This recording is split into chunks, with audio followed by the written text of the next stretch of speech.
what's Missin Curfew? It's when you kind of play guilty, but you show up. How nice is a green light on the road, though? No practice tomorrow, no plane, just go. Scotty Upshaw in the clear, and he scores! Right in front, scores! A few laughs, a little bit of fun, and obviously a lot of hockey talk. You're listening to Missin Curfew. Fellas, before we dive into these curfew calls, let's not forget, this show is presented by DraftKings. DraftKings, the crown is yours. Fellas, coming to you from Hall Pass Media in Newport Beach, this is Missin Curfew. Curfew Calls edition. We got our boy Jay Swish, and from Pine Canyon, Richie fella. Boys, how we doing? This is Curfew Call number 8. Swishy, you've been stomping around with the boys. Richie, we did a couple of these at Christmas, but looking forward to it, buddy.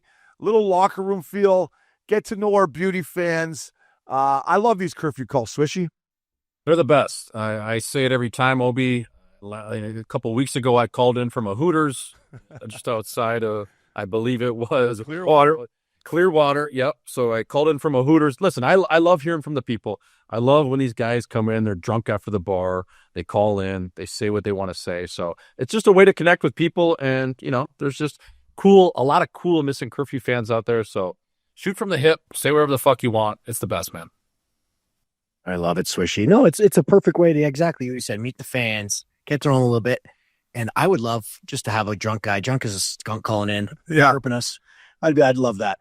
You know who listens to the pod a lot is my former captain of the Queen Red Devils, Brandon Harker. Harksy, I love you, buddy. Harksy. And I said, give a curfew call. Call in for me, Richie, and Swish and the Updog. And he's like, I've been on him, but he hasn't done one yet. Harksy's the best, man, eh? The best. Yeah. How good of a player was he back in the day, too? I mean, elite hockey sense, skating. How good. He was unbelievable. He's probably the best player on the ice when we were playing with him. Yeah. And he was a dirty little prick, too. That's what I liked about him. He cross-checked, stick, spear, and then he was the guy that took me to the Purple Rain Swish. He's the first guy to take me to the cabaret when I told you the Purple Rain story. And she's just spread open. Spread eagle up, dog. Harksy pretty much lived at the cab there for a few years. Yeah. Harksy said, come down and spend the weekend, Ozo. I'll take you to the cabaret. Stay with me. I said, fuck, sounds like a good idea. Peter Roxy, I'm going to Belleville for the weekend. And right there, I was just fucking, right then, I was in. I saw the dark side. I loved it. I'm like, this is awesome. This is great. We coming back tomorrow, boys, or what? You guys want to come back tomorrow? You have Seafood Tower tomorrow, same thing? What are we doing tomorrow? And you know what it is? It's a locker room feel. And, you know, Rich, your LA Kings team, I look back on how close-knit you guys were. Was there other teams that you played on that even compared to that team? Or now that you've been out of the game for a bit and you look back at, like, you know, how close you guys were? Because I joke a lot of times when I went on the road, I grabbed one guy, would have been one of you two beauties or whatever, but I tried to keep it close net. And if I would have played for the LA Kings, I would have wanted the whole squad to come out because you guys were that close. Yeah, that's by far the closest team I've ever been on. But everyone loved each other's company. Everyone hung together. We all went to Vegas at the end of the year together. You know, we'd have the whole team go. And I think it is. We knew we were building on something that was going to be really special. So I don't know. We're all pretty much young and single, and living in LA. So it's a pretty good combination. And we had all these different characters. It wasn't like, you know, everyone had their own little shtick. So you made for a hilarious room. And yeah. And you had the South Bay there. What was your bar called there?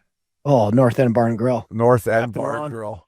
Captain Ron. Captain Ron listens to the pod. Shout out to Captain Ron. He does. I bumped into him. Fuck, where did I just bump into him? Well, he was at our wedding. Yeah, but it was before your wedding. Okay. Oh, up in Mammoth a couple years ago. It was years ago now. Fuck, probably We love pre-COVID. Mammoth. I'm like, I'm in there trying to put my boots on. I'm so fat I can't put my boots on. Fucking huffing and puffing. I'm like, I hear Obes. I'm like, who the fuck is that? He's like, it's Captain Ron. I'm like, hey, fell here, help me with my boot, would you? Fucking sign that on for me. Oh, he's a beauty, though. He's a character boy. Swishy, I wish we knew you back in the old days of the 6-man volleyball tournament, buddy. We'd go up, stay at Stoley's place, put a team in, all NHL guys, and, you know, it was a co-ed tournament, but we just played in the men's division, but, I mean, the talent floating around there and the fun and just the chaos, it was one of my favorite weekends of the year. Is that the same tournament, Obi, where you had to look at the guys across the net and say, hey, settle down here or we're going to have some problems? Oh, yeah. So there was Monster Energy. I'll never forget. They're warming up, and they got the guy in the Monster Energy can. Hey, their little fat friend, remember Rich? And these guys are just ripping balls off him. And I'm like, looking at Rich and the boys. I'm like, we're in one here, fellas. Well, I mean, it's obviously they're going to beat us. Yeah. Like, just let's have a game here. Let's have some fun. You don't need to take our heads off here. Yeah, and they were trying to switch. So finally we had enough. And Richie fired the ball back under the net at him. And I looked at him too. And I'm like, hey, boys, we'll come through this net. Like, let's not forget here, all right? You guys want to be fucking heroes? I'll come through this net. And we're all like, Georgie Peros and the boys were staring him down. They're like, sorry, fellas. Sorry, boys. Like, yeah, let's just clean this game up here and get out of town, all right? You had Big Jorge on the team too? Big Jorge, Stoley, Kevin Westgarth, Lupo, Uppy, Richie, Potatoes, Greener, Simmer, Simmer, Dewey. Yeah, I don't know. I can't remember if Dewey played or not. I think Dewey was back in London. What? Oh, this is the picture. This still pops up when you call me if you guys can see that. Yeah, I got the same. Can you see that, Swish? Oh, yeah, just Red Lobster, baby. Oh, that was golden cookie brown come Wednesday, bud. When I ate golden cookie brown. Yeah, that settles in nicely. Obes, the old golden bronze. I remember they started changing the rules up in Manhattan Beach because of the 6-man. They're like, they're a little tricky on booze. I said, well, what's the plan? Boys went night before, put the vodka in the old, what are those called? The old sandwich Ziploc bags, put them under the sand, buried them. Next day, we just went there with a cooler full of ice and whatever, dug it out, boom, vodka, ready to rock. No way. Oh, yeah. Yeah, because they started cracking down on bringing booze in. So, like, obviously, you're going to get around it somehow. Yeah. True. It turns into Swish, you'll love this story. So, at the time, I believe me and Richie were the only single ones. And Stoley was dating somebody at the time, and I bumped into a girls' volleyball team during the tournament, right? So Stoley's having some people over, and I'm like, Stoley, you mind if a couple of them come over? He's like, yeah, well, but just a couple, eh? Like, I'm like, yeah, fuck, two of them, fuck, tops. So a fucking doorbell rings. I open the back gate. The whole squad comes in, fucking 12 of them. And Stoley's looking at me like, what in the fuck? I'm like, sorry, but I don't know what to tell you. As the girl at times started losing it, I'm like, Stoley pulls me aside. I'm like, yeah, but Stoley, like, imagine you didn't have a girlfriend. How excited would you be? He's like, I know, but I have one. But you know what, Olds? He was deep down. He was so fired up. He was just putting on a show for. It was Katie he was dating. He was just putting on a show for Katie. I know. Do you remember the look on his face? He loved it.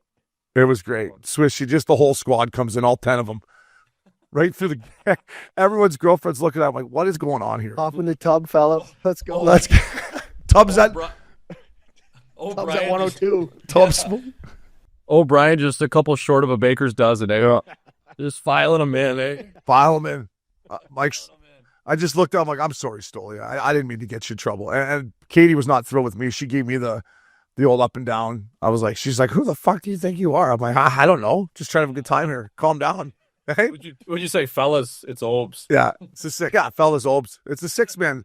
It's the pancake breakfast, Ron. We do it every year. I go, it's the 6-man. It's just, come on. We're just enjoying the South Bay here, but those were great times back in the day. And Stoley, baby, I love you. Richie, I getting to hang around you guys back in the day and see how close you were.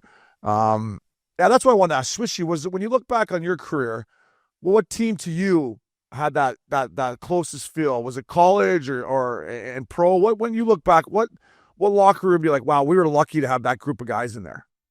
Well, I think if I would have been able to carve out some more years in St. Louis and more consistent time, those teams were unbelievable. I mean, they had veteran leadership like Alex Steen. You had guys even like Jay Bowmeister. The Factor was there. Shens, Ortuzzo, Uppy. Like, that was like a really old school team in a sense of trying to come up and make it through the league. So I think that's kind of even where I learned, what pro hockey was all about. When I would get time up there, I would learn from these guys and see how they did things, see how they operated, see how they had different things set up off the ice. And that was a really big eye opener in terms of actually being a part of something, like really and feeling it. It's probably still my North Dakota teams. Those are my college boys. Like I said, I just got back from a golf trip. It's our 9th annual. We still have almost 20 guys come on that trip, Obes. So, and about half or even 3/4 of them are still playing, in Europe, the AHL, and the show. So I would say my North Dakota teams for me is kind of what hits home with the college experience. Those days you just can't take away how much time you spent together, especially in bumfuck North Dakota. Those are my boys. So I would say probably those guys. And then a little bit the minors too, even. I mean, obviously like Binnington's, I lived with him for 2 years. He's one of my best friends. The Hammer Wilson, some of those guys, Kenny. The Hammer. Those guys are still obviously my boys, but in terms of like a real cohesive team, I would say the Sioux boys for sure. Yeah, and go ahead, Rich. I was just going to ask him, did you play with this guy named Pierre-Paul Lamoureux? PP Lamoureux. I did not play with him. Was a PP Lamoureux. PP Lamoureux. So PP was a grad assistant. PP Lamoureux. PP. He's a scout for Calgary. He called me this morning. We had a good chat. Yeah. Awesome. Played with He feet. called me this morning. Yeah, PP. Little PP whack, eh? So What's this guy's name? I gotta look him up. What is his name? PP Lamro. Pierre Paul Lamroux, a.k.a. PP. So he was a grad assistant at North Dakota when I was there. And he was obviously with our team day in and day out for the 3 years I was there. Yeah, man, he's a friend of the show. He's an awesome dude. Yeah, he called me this morning to chat. He works for Calgary. He worked the year when I was there. He did all the college stuff, free agents and all that. Now he kind of took the job I was doing. So he called me today to chat about some stuff. But good guy. I knew he was in North Dakota. He lives up in Fargo still. Yep. So I just want to give him a shout out. He listens all the time. So great guy. He's a good dude. The old PP. Lamro. That's unbelievable. But you talk about the jungle, you're so right. Like the friends, like, you know, for me, like Zenon Konopka, P.A. Parenteau, Trevor Gillies, Josh Gratton, Joel Stepp, like the friendships you make in the jungle, because you're down there every day. You're riding the buses. You're playing the 3-and-3. You're eating the shitty food. You're fucking getting no sleep. You're fucking chewing your face off. You're banging fours. It's like, fuck, boys, you know, we got to get out of this league, and you're not making any dough, but the friendships that you get down there last a lifetime, my man, because you're kind of in the fight together and you're all trying to, you can see the NHL. You're like, fuck, it's right there. But at times it feels so far away, you got to lean on your boys. You know what I mean? Yeah, and it's like, it's almost, for me, it was like a bridge or an extension of college even. It's like, okay, well, you go from college and now it's like you're in this group of what you call, I guess, you're all prospects at the time. You're anywhere from 19 to 25 years old. It's a younger league. You're trying to find your way. You're, like you said, Obi, you're staying in the shitty hotels.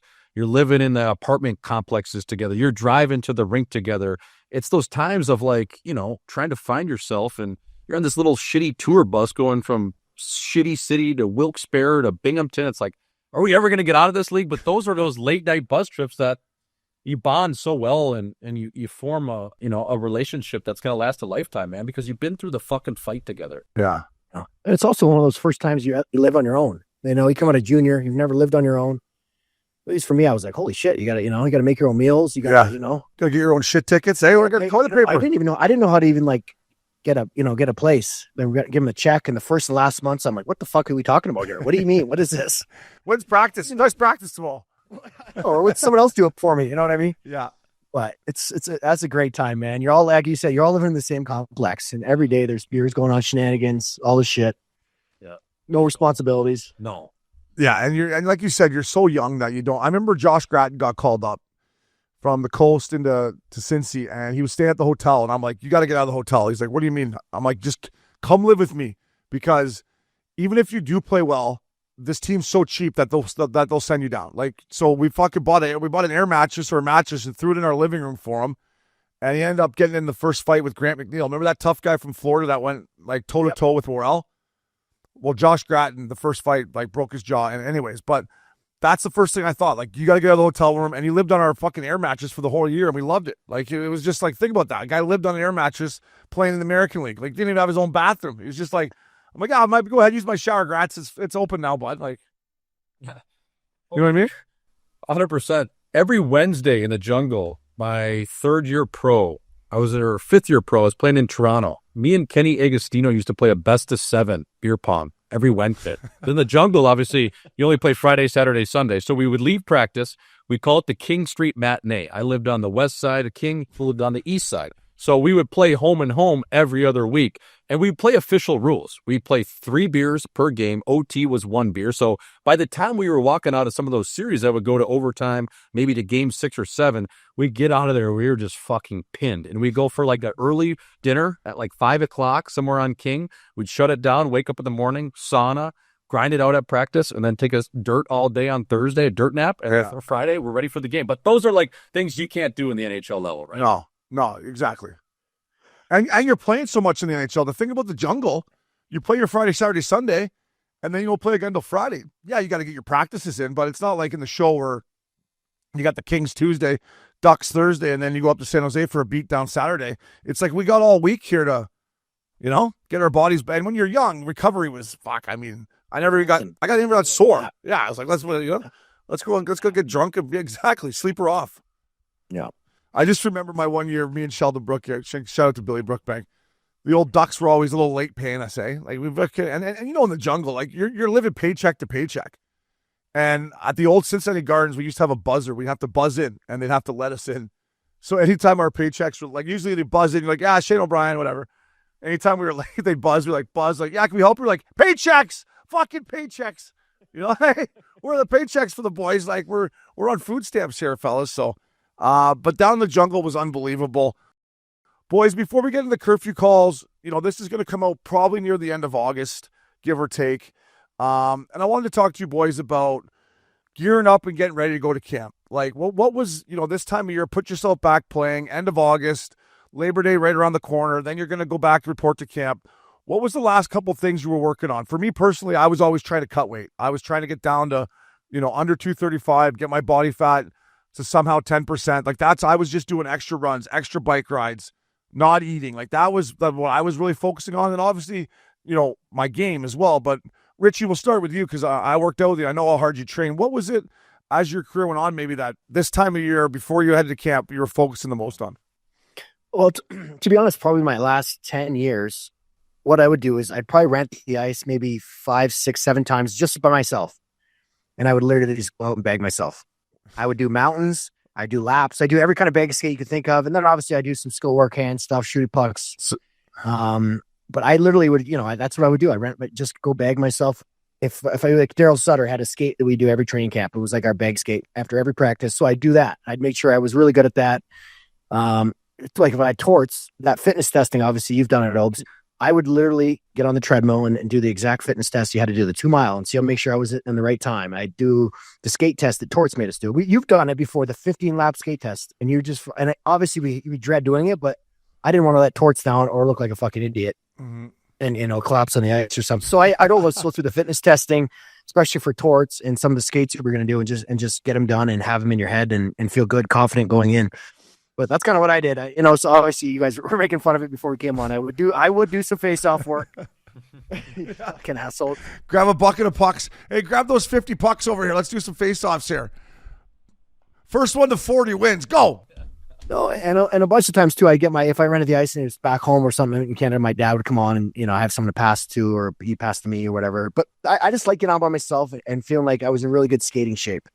So, you know, so for you it was conditioning. So yep. When I look back, and I always used to say, like, why do we got to do these tests at camp? And that's the reason why the coaches did it right there, because you, heading into the end of your summer, you would be focused on, okay, I got to get in my best conditioning because I don't want to let Torch down. I got to do good in the 2 mile. I got to do good on the bag skating test.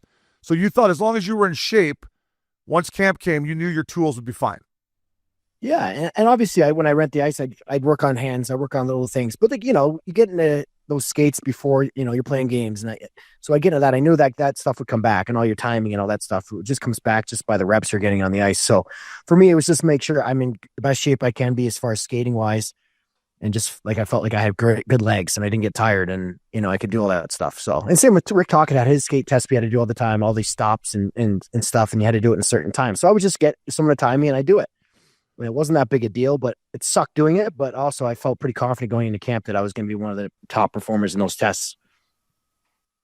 So it's nice to have that in your back pocket. Yeah, it's good to feel confident going in, knowing, hey, bring it on. I got this 2 mile licked, and I got this 15 lap test. I still to this day, I don't understand what that has to do with hockey, but that's just towards being a savage. It has nothing to do with hockey. It's just about your mindset. If you can do it and battle through it, that's all he wants to see, right? Yeah. Who can fucking read it, you know? Because how long would it take us? 3 minutes to do, or how long would it take? You remember? I don't know, man. It felt like fucking 40 minutes, didn't it? Yeah, I know, but I think it was like 3 minutes or 4 minutes or whatever. And I remember after we did, I'm like, Torts, if anyone stay on the ice for 4 minutes, you'd fucking yell at us.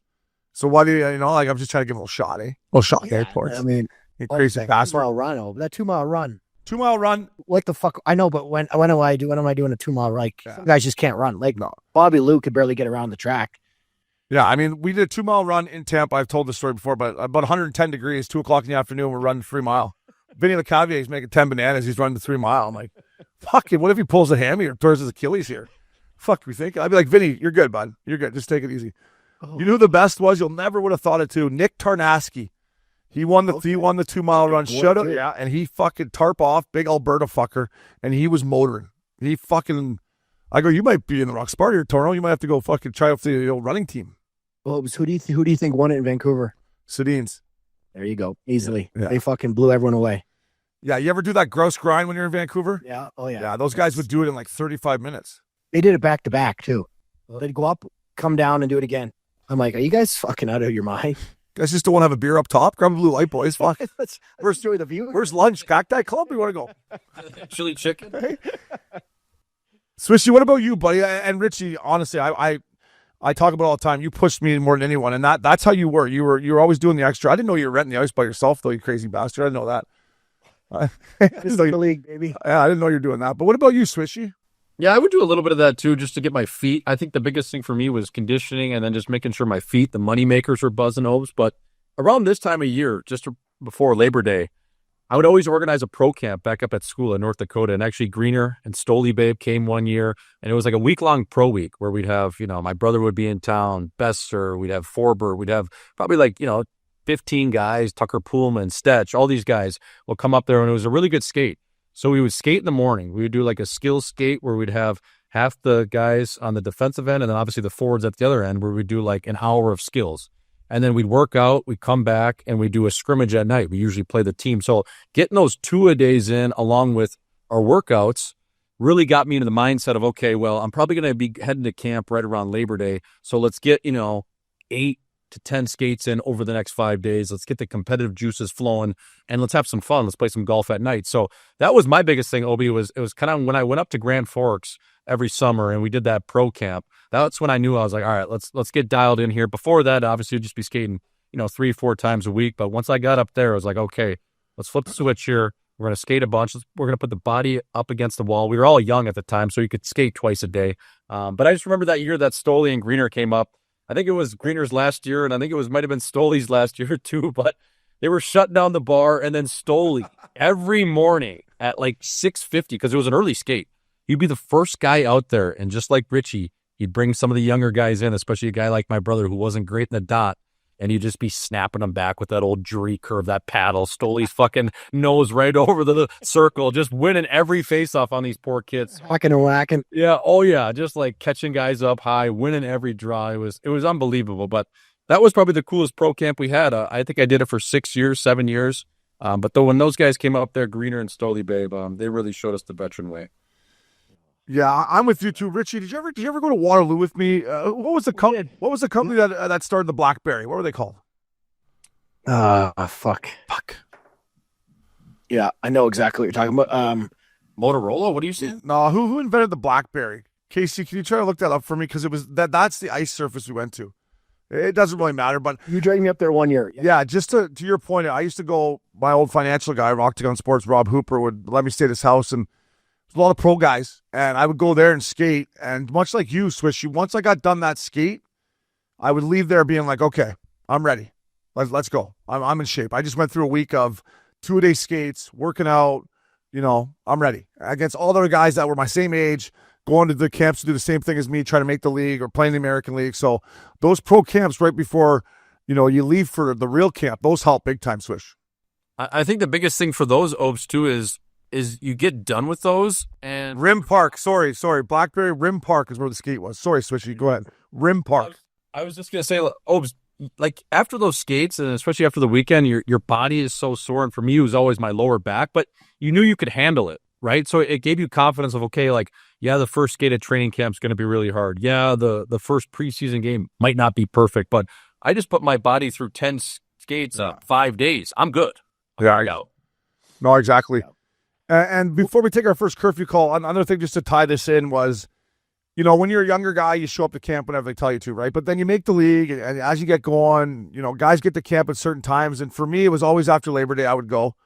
Maybe not right after Labor Day, but a few days later I would trickle into training camp because when would camp start? Stoli would always say, what, camp starts on the 23rd? 18th or 19th, right? So I'm like, I get there by the 10th. Stoli says camp's not until the 18th this year. So. Yeah, so we got lots of time, boys. But the thing that used to piss me off is you would come in and it would be volunteer, right? Optional skates, and no, you don't technically have to be there, but you show up and the coaches are all there and the management's all there and everyone's watching. You're like, well, if I don't show up tomorrow, they're going to think, well, for me personally, they're going to think I was out boozing or whatever. But like, I just never liked it.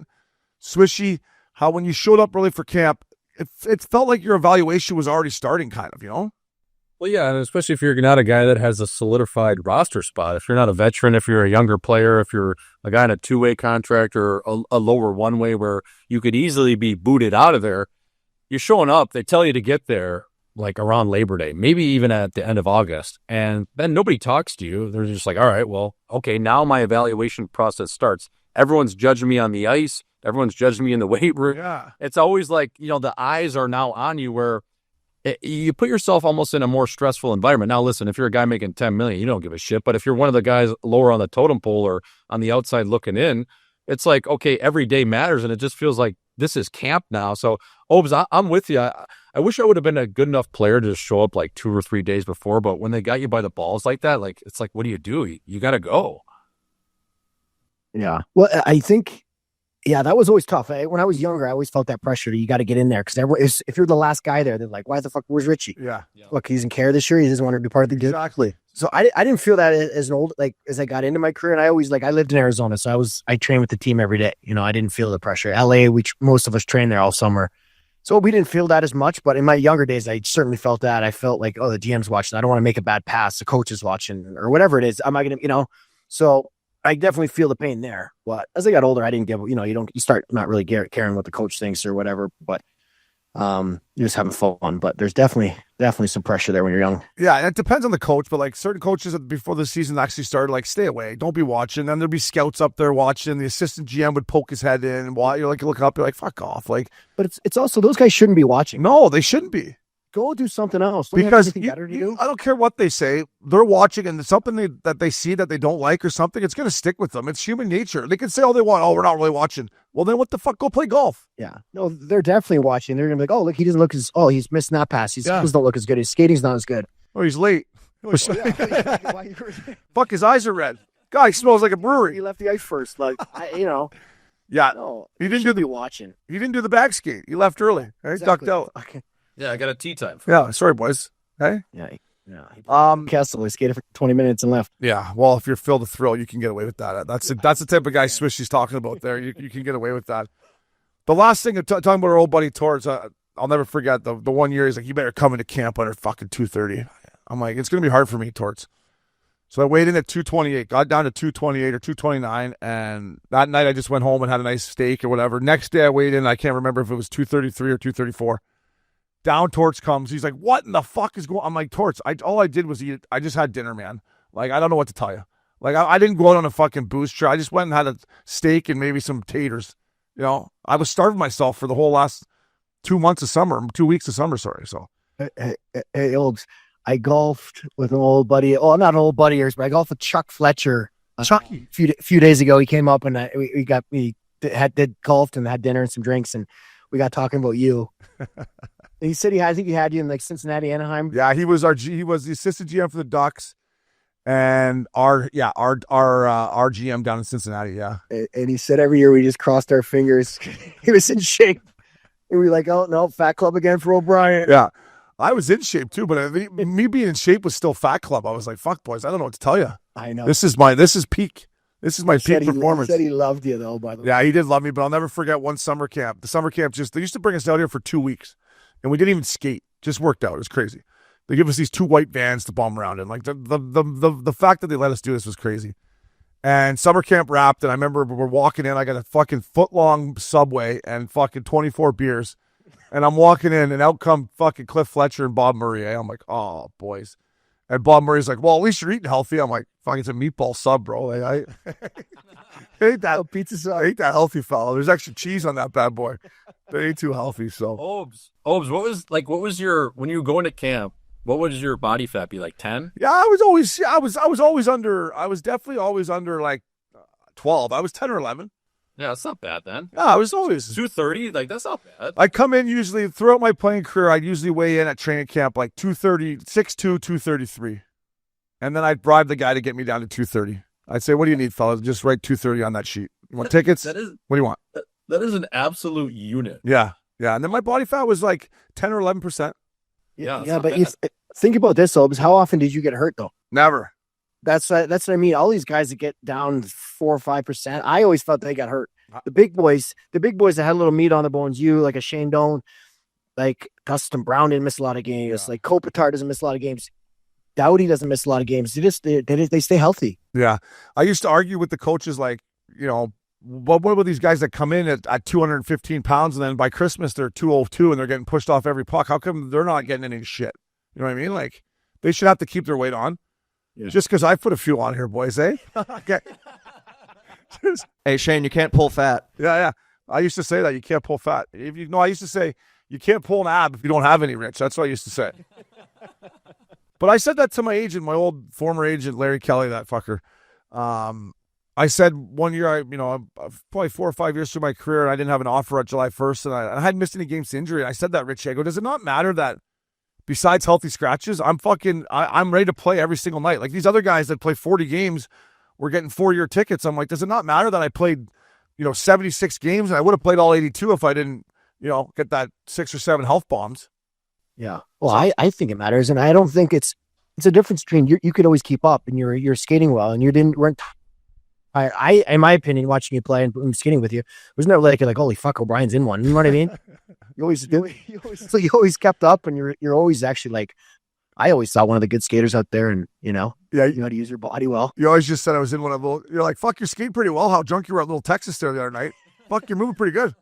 You're moving pretty good. Fuck, you doing the old 2-step there at Little Texas last night. Line dancing, touch your toes. Heel toe, do-si-do. Yeah, I was a good skater because I was chasing your fucking ass around all summer. It wasn't fun trying to chase you around the ice and around the track. And well, fuck, all you did is slash me to fucking slow me down. So that's true. That's true. Let's get you ready. Hey, get you ready for the old rules before they change the rules on us. There, I was getting you ready. So, boys, love taking a trip down memory lane with you. KC, let's do the first curfew call. Let's take a call, fella. All right, boys, we got a call here from Mike. This is a good one for one of Bettman's Hit Squad members, Richie. So listen up, boys. Fellas, long-time listener, long-time watcher, couple-time caller in. I just have a quickie for the boys. You always want to make the game mainstream. What would you do to attract more viewers or make it more attractive to the average person to get hooked on the game? As my buddy Derek Pajot says, it's the best sport in the world, and now I agree. Keep up the good work, boys. Love the pod. You guys make me laugh. Best hockey show online. Later. Mike, beauty. Mikey, baby. Thanks for your call, fella. It's a great question. It's something we talk about a lot, right? On Missin Curfew and Swisher, you boys talk about it, Hockey Night in Scottsdale. It's like, how do we make this game more entertaining to the common fan? And to me, like, I love what the NFL does with the Hard Knocks training camp, but I also love what they do during the season. Like, I think the raw footage of getting in there on the practice day or whatever it is, like getting to see these players on their day-to-day basis and trying to make it as raw as you possibly can. Like, yeah, I know the boys know the cameras are there to a certain extent, but I think the behind-the-scene footage, boys, can really help sell the game. And then for me, the Winter Classics and the Stadium Series, I think it's time to change that up for more of a made on TV than a live event. But to me, it's more of the getting to know the players behind the scenes, the day-to-day stuff that goes on in the NHL, like the Hard Knocks in season. Yeah. Well, just on that, I've always wondered, like, I don't know how you would do this, but I always think that everyone should be mic'd up, the coaches, and you should be able to hear. I don't know if you pay a couple bucks or whatever it is to hear it. You can hear exactly what the coaches are saying, a bench. You can hear all the players, and it's like, it's kind of a, it's obviously going to be some swearing and stuff, but I think that'd be really cool to see what the coaches are talking about in the locker room, all the meetings. That stuff would be really cool. On the bench, what are the adjustments they're saying? What lines are going next? How they do it? I don't know. I think that'd be really cool for people just to understand the game. Yeah, I mean, you take a look at the inside the NHL on Prime Video. I think that's a good step in the right direction. Hockey's always been button up. We always know that, boys. It's pretty old school. It's pretty, white collar in a sense of, it's keep it close to the chest. Don't say too much. But I like that idea, Richie. You boys notice sometimes in baseball, now listen, it's a way slower sport, but do you ever notice when they mic those guys up like in the middle of the field and they kind of like having a conversation with like Buster Olney, whoever it is on Sunday Night Baseball? I don't know if you could do that in a hockey game, but it would be kind of cool. Like, sprinkle that in. I know sometimes in warm-ups, TNT will have a guy on the headset or bombing around with a mic on their jersey, and they're kind of having a conversation. But just different things like that where you can get creative and kind of create the in-game fan experience. And then, the biggest thing is people that don't know hockey, and, tickets aren't cheap, but you got to go see it live. I mean, that is when I think it really hooks people in. It's a tale as old as time. Yeah. TV doesn't do it justice. If you can get in the arena, if you can make some of these, events or more accessible to fans and to bring other people in from different backgrounds, that is ultimately how you do it. But creating the in-game fan experience and just throughout the game in general, the entertainment business, we always talk about, the model is UFC, like just doing different things to kind of get more buzz around hockey. Yeah, and you teed me up, Swish. Obviously, hockey's the greatest sport live. I don't miss playing a whole lot until I don't go to many hockey games, but when I do go to a game and I see the boys out there playing, I'm like, wow, this is the greatest fucking league in the world and the greatest sport in the world. And when you're live, to me, there's got to be better camera angles. Like, there's got to be something. We have to somehow, and there's smarter people than me, obviously, that need to figure this out. Better cameras, more cameras, different angles. You see in the NFL, they have the camera over top. Maybe you put a camera under the screen. I don't know what it is. Maybe you put a camera up in the corner. Like, we got to find a way to capture how good live it is on TV. And I don't know if there is an answer for that, boys. But, with all the fucking AI and shit we got going on out there, maybe call Elon in on this. But I just think if there's a way we could make our game better on television, Rich, it would definitely help us. What about like putting like a little camera in Connor McDavid's head and you can see what he's or helmet cam, see what they're seeing. I don't know, and you can go to a clip of it, like, look, he just beat 3 guys. Let's see what he saw here. Yeah, I don't know. That's a great, and that's the thing. Like, I think there's no bad idea when it comes to this, right? Try it. If it looks like shit on television, pull the plug, because our game on TV, besides playoff time, like when you watch some regular season games, boys, it's tough some nights. It's like, what the fuck is going on out here? Yeah, especially in like the regional broadcast. You could even put GoPros on the refs out there as well. Yeah.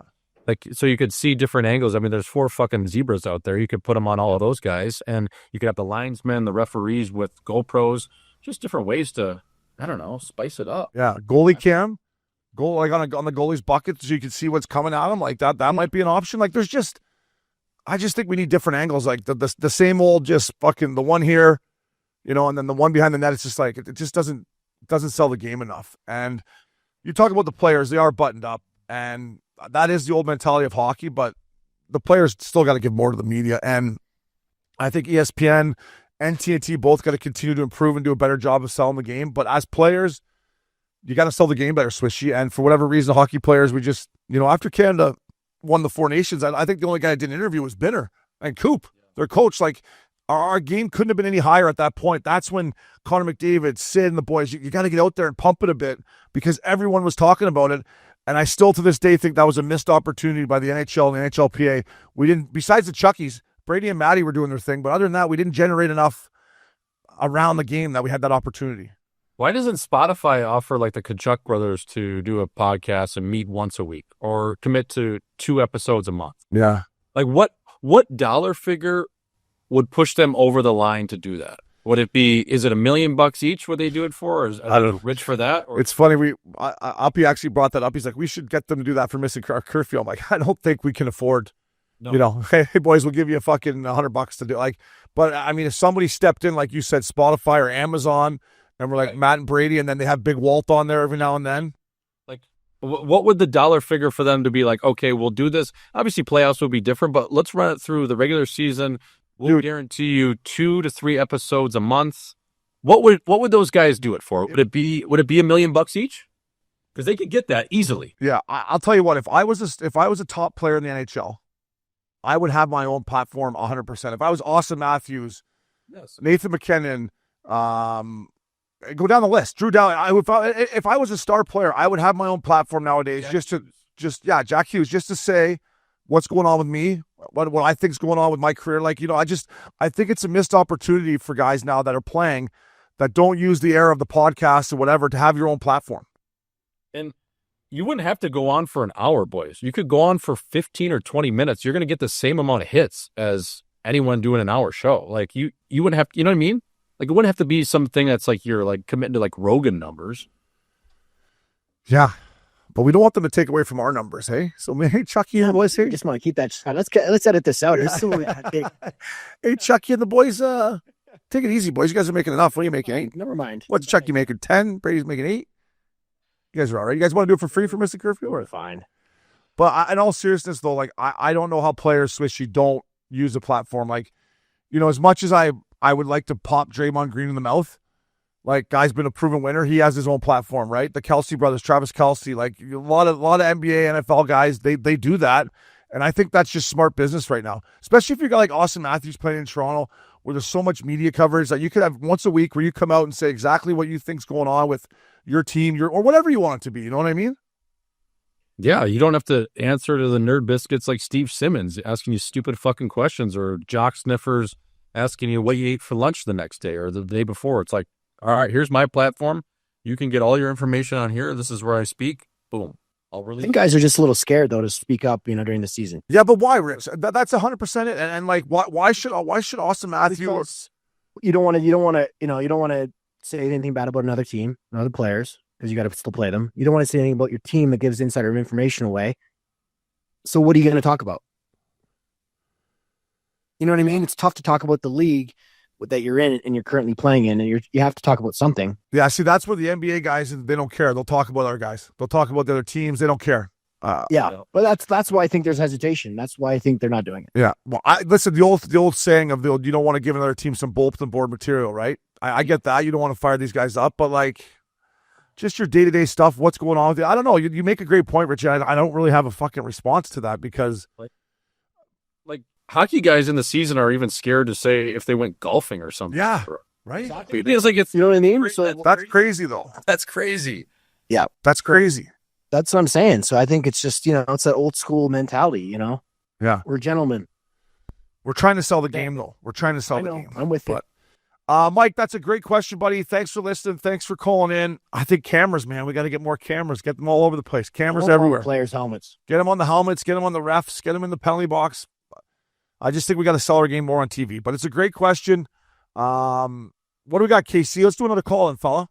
All right, boys, we got one more call in. Barry from Winnipeg calling in here. Off Barry. Fellas, Barry here, Winnipeg. Awesome show, fellas. Keep it up. I listen to them all. The content on IG is licked. Stanley Cup playoffs. Let's go, Oilers. Come on. Let's get this thing done. Question for Obes. He's always busting up the movie lines, which I love. It's something my family actually has done my whole life, just randomly just saying movie lines, which is hilarious that you do it.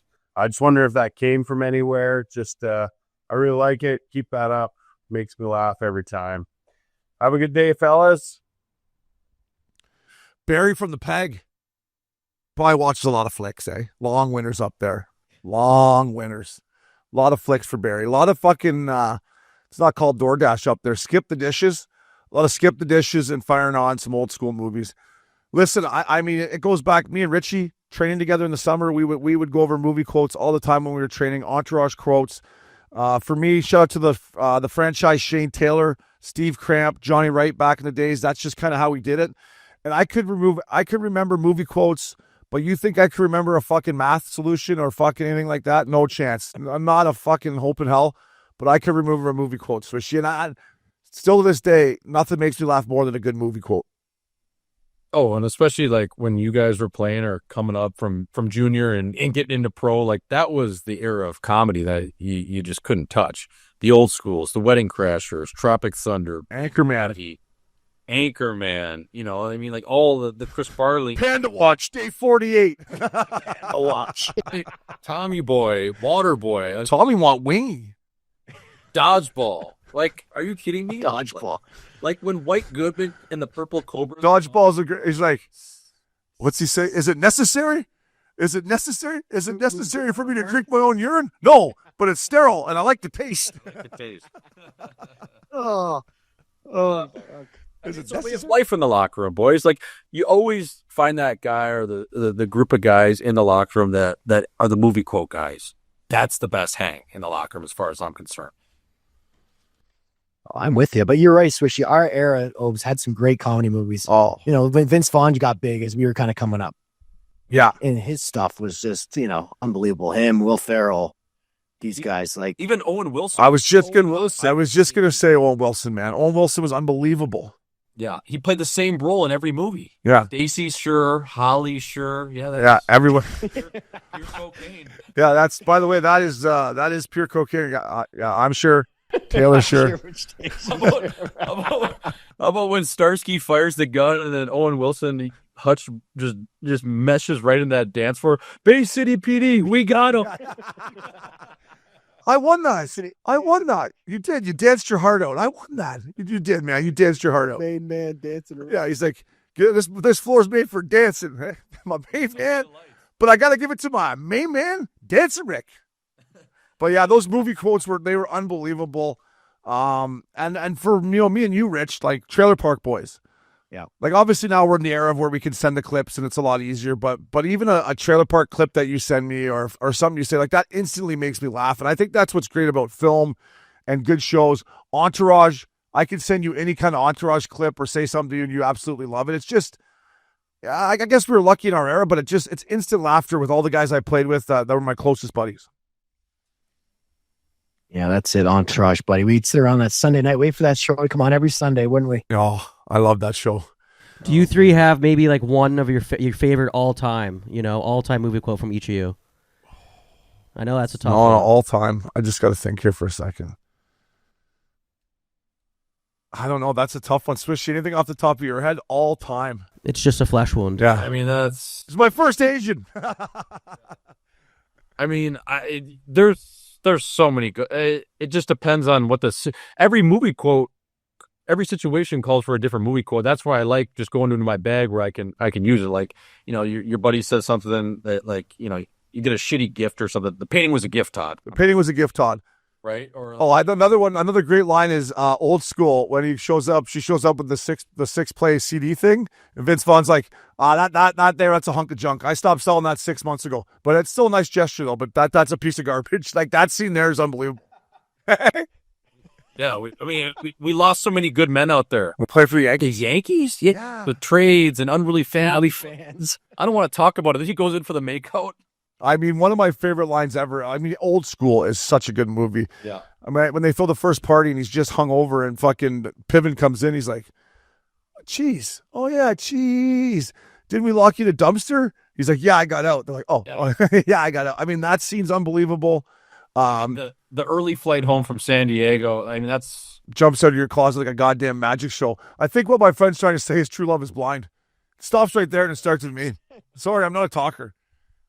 It's unbelievable. Another great line from Old School. He's like, what do you got, a school band coming out here? He's like, oh yeah, I'm worth $4.1 million that the government knows about. Just make sure you can see the stage. Mitch, I own 4 speaker cities. I'm worth over $4.5 million that the government knows about. Yeah. And earmuffs came from that. Like, how many times did you say earmuffs over the time? Like, after seeing that, like, earmuffs. I seen a interview with Vince Vaughn, and they asked kind of the same question KC did, but to him, like, what most people come up to, and like, obviously they say to him, "You're so money," like from Swingers. He's so money. Who's the big winner? Mikey was. I mean, that Swingers movie is unbelievable. Old school Vince Vaughn. I'm talking about old school Vince Vaughn. Classic. Yeah. So many great movies. And Vince Vaughn, like, the first time I ever saw Vince Vaughn, I got to meet him at K-Wash's birthday, and talking to him the thing about him is he's just like his character. It's unbelievable. But playing the Hawks, my first year in Vancouver in the first round, and fucking one of the first face-offs down in our right corner beside the net, I'm going to line up, and there's Vince Vaughn sitting in the corner. And I'm like completely starstruck, and I'm like, holy fuck, snap back in it. But one of the biggest Blackhawks fans, Boley's got some great stories of when they won the Cup, Swishy, of Vince Vaughn partying with them. Like, he was one of the boys.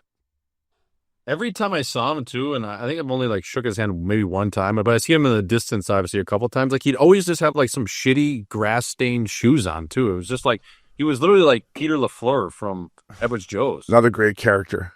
Oh, the best. Dodgeball is such a sneaky good flick. So good. What's Ben Stiller's character, Dwight Goodman? No one makes me bleed my own blood. No one makes. What's it they called this? The Purple Cobras. Boom, boom. I'm sweating. He gets called on the foul. He's like, what? You can't call that. I'm sweating like a greased monkey out here. You're calling that? Come on. You can't hang on a ball. These fuckers out here. Oh, it's so good. Great question. We could do a whole pod just on that, but that was a great call, and thank you for the call. KC, we're going to do one little read here. It's from Brandon Heller 30. This is right in Swishy's wheelhouse. Fellas, what would your ideal fella tour look like for the Olympics in Milan, Italy next year? Wow.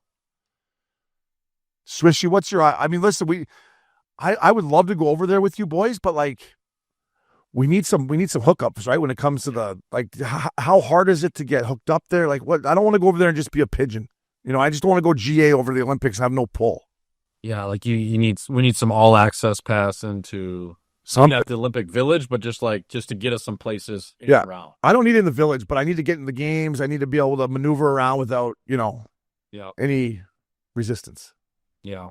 No, it's a fair point. I mean, I think my ideal protocol would probably be like 5 days in Milan, a touch in Como to reset, and then maybe just a clean up crew in Prague for a couple of days before I head home. I think that would be like a nice little 10-dayer. Yeah. I think that would be a nice little program if I'm running in a hurry up offense for sure. Yeah. Or you just say, and by the way, great point. Or you just go the other way and say, fuck it, we're not even going to go to the games. We'll watch the games wherever, but let's just go to Milan and have sick dinners, go to the clubs and just mix it. I mean, right, Rich? Swishy's right. I mean, I was there last summer. You fly into Milan. Lake Como's a 30, 40-minute drive. You can go over to Switzerland. The Swiss Alps are right there. Wouldn't mind touching those up. It's gorgeous over there. Touch it off, eh? Just touch it a little touch. Give it a little touch. I would like to see you get down those skis, buddy. I'd like to see that frame coming down the hill. Listen, if we were in the Swiss Alps, I'd fucking get some rentals if they could take my weight capacity over there, but my skiing days might be... I told the boy, they might be done, Rich. I think I'm hanging them up. I think I think I'm done. I don't know. Unless it's maybe the Swiss Alps with the boys. Unless it's an après ski, maybe. Yeah. I'll meet the boys at the Little Nell in Aspen after you guys are done. I'll meet you at the bottom of the hill. But, I mean, how do you think that whole experience is going to be over there for, the hockey guys and stuff? They'll just be too focused on... They'll be in the Village, and it'll be just obviously all business for those boys. It's going to be unreal, man. Yeah. It's going to be so sick. That city's great. It's a little greasy, but it's obviously the fashion capital of Europe. A lot of, just all walks of life there, all different ethnicities of Europe. It's kind of a melting pot, even though it's in northern Italy. And like Richie said, just the way it's centrally located, it's going to be awesome, Opus. I can't wait. Not only the hockey is going to be cool, the skiing is going to be unreal, the luge, the Winter Olympics, just the whole vibe of northern Italy. Yeah, man. And in the wine too. It's going to be unreal, Opus. I'm so excited up for it. Think about the food. The food quality. Food is so good. The food quality is going to be good. The wine's going to be good. There's some good looking people over there. Yes. And first off, we haven't seen really good Olympic hockey in a while. No. With the NHL boys back at it, it's going to be great. And good shopping over there. Like if you're a fucking, Nathan McKinnon making 12 bananas, you go over to Milan, in between games, just go get some new threads that you can bring back for the rest of the season. Yeah. Or wherever. Little Gucci jumper. Yeah. If the Russians aren't there, they'd be fucking buying out the whole store, wouldn't they? Yeah, oh yeah, they would. So you're fired up for the Olympics. Is Olympics better than the World Cup? Like you want the best players playing the Olympics, right, Rich? I would think so. Yeah. I mean, looking back on some of the Olympics like that Salt Lake City one that we won with Gretz running it was pretty iconic, right? Yeah. And the reason I asked is we had a question earlier about selling the game, and I'm the most fair weather soccer fan that's going. And when was the World Cup? A couple years ago, the one that Argentina won? Yep. Dude, I couldn't turn... And it helped because Canada made it, Rich. So Canada got me intrigued, and then I couldn't take my eyes off it. I was betting on DraftKings. I was watching it. I was loving it. So going back to that question, is it good to have the Olympics, or should we focus on building our own World Cup that, we can every, 4 years or every 2 years, I guess it would be 4, that we could generate more. We could have it in North America, or we could pick better cities in Europe. Not that Milan's a great city, but do you see where I'm going with this, boys? Yeah, it's a good point. And the NHL makes money off it, right? You can control it and make money. The players will make money, but I'm good either way. I just want to see the best on best. Yeah. I love seeing it every couple of years. You know what I mean? I mean, it's the Olympics. We haven't had hockey there since 2014. This is gonna be unbelievable. Yeah, we got a little slice of the 4 nations and the excitement that brought, but dude, this is the biggest stage in the world. Like, this is going to be awesome. I can't wait. I'm getting goosebumps thinking about it. Should we buy our flight? Want to buy our flights right now? Let's get our flights. Well, man, it's just like Flight King. the sense of pride that you get for being on the Olympic stage. I couldn't even imagine that going in. Oh, but you got the sick jumpsuit for Team Canada. You're there for the opening ceremony. You got all these eyes on you that normally don't watch hockey. It's everyone in the whole country knows your name, and especially if you win it, you walk forever. Like, it's going to be unreal. Yeah, the year in Salt Lake where Gretz was the GM, right? But in Salt Lake, was that the one where Lemieux let it go between his legs back door to Joe and Certainly where was. every Joe put her? Yeah, that. I mean, listen, that was unbelievable. That was unbelievable. How about if you're in the National League and you're not on the Olympic team? Do you still go to Milan just to take part in the festivities or what? Hey, like, fuck it, boys. I'm coming to Milan. Hey, I'm not on the team, but fucking slide over. What seat am I in here? I'm coming to take in the festivities. You know, because You go there just to pick off the residual. yeah. You with Hockey Canada? No, I'm Canadian and I play hockey, but I'm not with the team. I mean, I just go back to the year of 2010 when it was in Vancouver. Like, I went on a little mini golf trip because we finished on the East Coast. So I went to Florida for a few days with some buddies in Tampa. And then I got back in the city and, boys, I mean, she was buzzing. Like, it was unbelievable. Do you think any of the boys in the National League just go over to Milan for the break? Or probably not. They'll be like, we'll go get some sun. I think if it was in North America, maybe. I don't know. That's a long way to go for the break. It's a long way to go. And I'll tell you what, Obes, that's one of the biggest regrets of my career is for that Olympic break, we went to Mardi Gras. Me, Ray Emery, Scotty Hartnell, Stoley, and we went there instead of we were like, why didn't we go to Vancouver? Oh, fuck. And, like. If you guys would have came to Vancouver, I don't know. I don't know. It would have even put it over the top even more. I would have loved to have it. Looking back at how much fun it was in the city, Yeah. you talking about it, I'm like, man, we would have been. Yeah.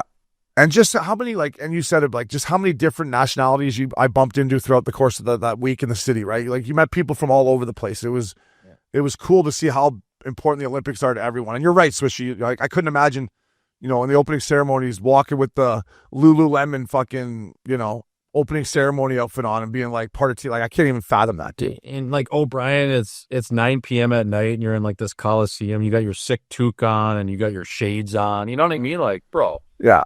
I mean, that's as cool as it gets. Irish coffee going. Everybody probably got Irish coffee. Pin. They gotta have Sid or Connor carrying that torch, no? Fuck. Sid, right? Dang. Sid. You would think Sid, right? You got to think Sid. How cool would that be? That'd be Walking in that. That's who I would pick. I mean, we're a little biased because we are at hockey, but That would be so sick to have a hockey guy and you're on the team and they're carrying the torch for your country. That would be unreal. that's my right, Sid. Come on, that would be awesome. That'd be awesome. There's some gnarly events in the Winter Olympics. Like, imagine being a ski jumper, like like fly like Eddie the Eagle, where you're just fucking. How much to put O'Brien on the skeleton? Oh, right on that. Is that where you go? Is that where they go down fucking backwards, or is that the luge? Which one? Face first. It's Face first down the old fucking ice. I go face first a lot of places, boys, but I don't know if I want to go face first. Fucking, I want to go face first down there. The old bobsled team. I mean, that ski jumping's got to be just. Imagine just, and then you talk about the downhillers.